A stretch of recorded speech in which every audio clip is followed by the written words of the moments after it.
Amaravati property festival 2025ని start చేయడం జరుగుతుంది. Almost 3 రోజులు, అంటే 19th నుంచి మొదలుకొని 21st వరకు కూడా ఈ ఫెస్టివల్ జరుగుతుంది.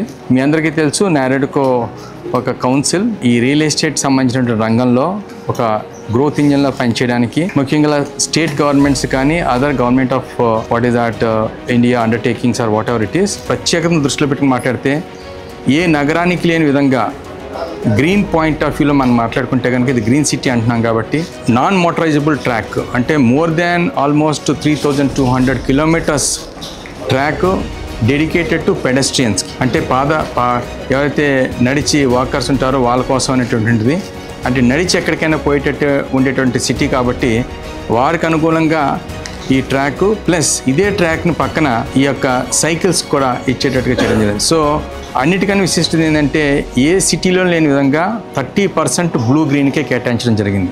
స్ట్రైట్ రోడ్స్, అంటే ఐరన్ గ్రిడ్ నెట్వర్క్ అంటారు మాస్టర్ ప్లానింగ్ ప్యారలెన్స్లో. సో ఆ రకంగా వేస్తూ అండర్ గ్రౌండ్ యూటిలిటీస్ అంతా ఉంచకుండా వరల్డ్ క్లాస్ ఇన్ఫ్రాస్ట్రక్చర్ తయారు చేయడం, అలాంగ్ విత్ హెచ్ఓడీస్ అందరూ కూడా స్టాఫ్ ఈ 5 టవర్స్లోనే అకామిడేట్ అవ్వడం జరుగుతుంది. అలాగే ముఖ్యంగా మనకి శాసనసభ, అసెంబ్లీ అది చాలా ఐకానిక్గా డిజైన్ చేయడం జరిగింది. నాట్ ఓన్లీ ఒక శాసనసభకే కాకుండా అదొక మంచి పర్యాటక ప్రాంతంగా కూడా తీర్చిదిద్దేట్టు ఒక అతి ఎత్తైన అప్ టు 150 మీటర్స్ వరకు స్పైర్ ఉండేటట్టు కూడా డిజైన్ చేయడం జరుగుతుంది. అలాగే హైకోర్టు కూడా వెరీ ఐకానిక్ బిల్డింగ్, అది కూడా ఇక్కడే ఉంది. ఇది కాకుండా ఇందాక అమరావతి గవర్నమెంట్ కాంప్లెక్స్ కాబట్టి అందులో ముఖ్యంగా గవర్నమెంట్ ఆఫ్ ఇండియాకి సంబంధించిన పబ్లిక్ సెక్టర్ అండర్టేకింగ్ కావాల్సినటువంటి ఆఫీసులకు సంబంధించినటువంటి ఏదైతే స్పేస్ కావాలో ఆ స్పేస్ అంతా కూడా వారికి అలాట్ చేయడం జరిగింది.